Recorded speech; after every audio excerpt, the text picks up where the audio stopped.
What's up mga scrap? Ito naman ako ngayon, si Jake Scrapman, nagbabalik. Matagal tayo hindi nakabuo ng video kasi naging busy tayo. Dinig ko na yata yan. Lagi tayo nagdi-deliver ng mga kalakal natin at lagi tayong may mga customer tayo na nagpapahakot. I-flex ko lang sa inyo itong binuo ko na solar power station. Yan. So, nakabuo ko ng solar power station habang nanonood ako kay parang Google.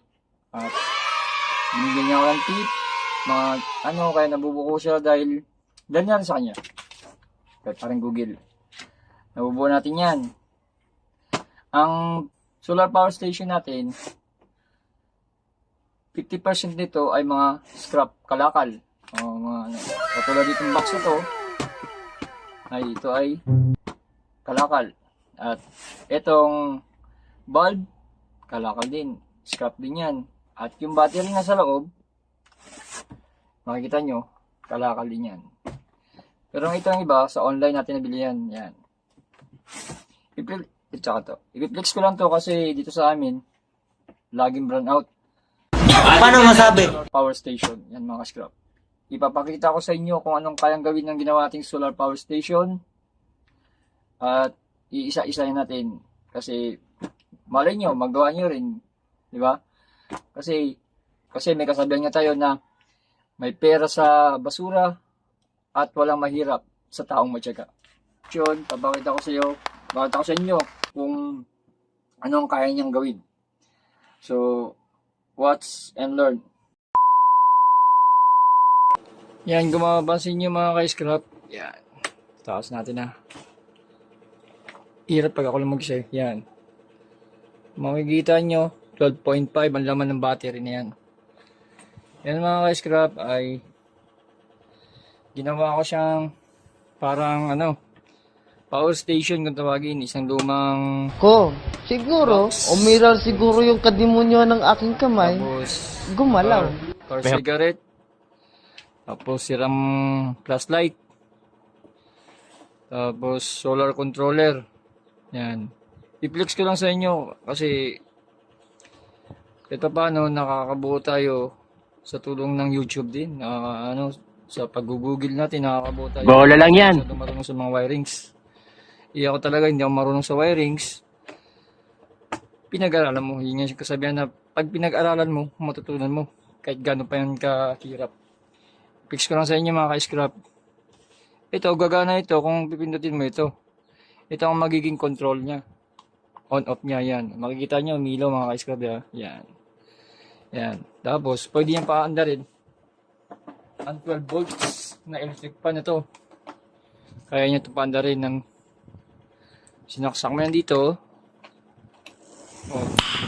Nice. Pwede nyo mga ka-scrap, pumaanda na siya. Sa 12 volts na yun siya. Pwede mo siyang paanda rin.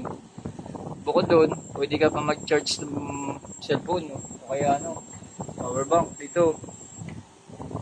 Yan. Ito nabibili ito sa mga Shopee. Yan. Pwede ka pa mag-charge. Nakikita nyo, umiilaw yung mga kasya. Kita ba? Yan ang nag-blink-blink. Yan. Umiilaw yung power bank. Pwede mo siya charge habang nilaman yung battery mo. Tapos kung titignan mo sa kabilang side naman, dito sa kabilang side naman, charger din ng cellphone o kaya ng mga USB charger. Ito nabili ko to sa Shopee, nasa 200 plus yata, ganyan. Online. Tapos pag pinindot mo dito, yan ang on-off niya. Yan, touchscreen pala yan. Makikita niyo nagkulay blue.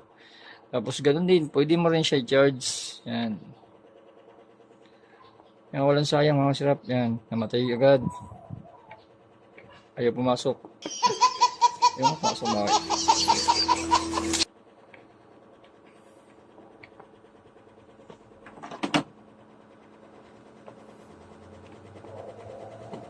Yan. Makikita nyo, nag-charging din yan. Kahit cellphone o kaya mga power bank, pwede mo siya gamitin. Yan. Para tuloy-tuloy yung pag-charge sa cellphone mo kahit nasa malayo ka, patong mo lang dyan, pwede yan. Yan, nag-charge din yan. Habang nag-charge yan, nilagyan ko rin siya ng flashlight. Kasi in case nabubuhatin mo siya, yan, in case nabubuhatin mo siya, tapos madilim, pwede mo siyang ilawan. Diba? Oh. Ito yung ginamit ko dito, ito yung silang flashlight namin. Tapos, ano ko lang, dito nga sa atin, pag pininga, mateknik eh, ma-invento eh, kaya, ito ginawa ko yung silang flashlight, binuo ko lang. Mapapansin nyo, yan, hindi, mas malakas siya. Galing diyan sa battery, habang nag-charge ka, habang nag-electric fan ka pa. So, pwede mo pagsabay-sabay ang apat na yan. Tapos yan. Yan, pagsabay-sabay. Nag-charge ka, nag-electric fan ka pa. So, charge dito sa kabila. Yan. Tapos, kung meron ka namang inverter, power inverter, yun lang di ko pa nailagay. Nasa loob pa, yung plano ko lalagay dyan sa ng wire sa labas. Kaya ang ginagawa ko, halimbawa may power inverter ako. Kaya ang ginagawa ko, pag may power inverter ako, kaya halimbawa may power inverter ako, hindi pa nakalagay ng wire sa labas, dapat maglalagay ako sa wire.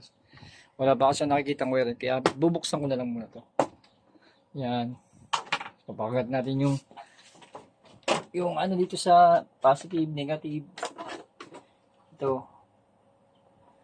Positive, negative. Ayan.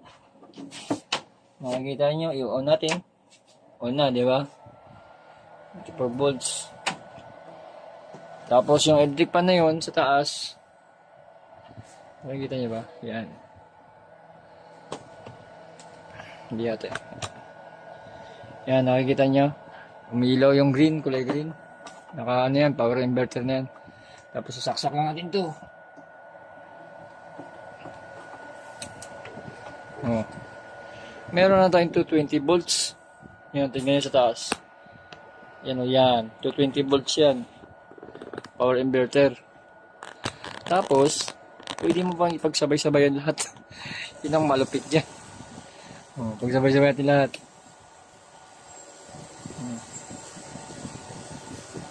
Diba? Yan ang kagandahan dyan. Tapos habang may solar ka. Solar panel. Yan. Sabay-sabay man lahat. Itong battery ko, nakuha ko lang siya sa scrapan. Tapos ging tester ko, okay pa siya. Kaya yun, ging buo ko na. Siyempre, maganda ito halimbawa sa mga camping, pupunta kayo sa mga kung saan-saan.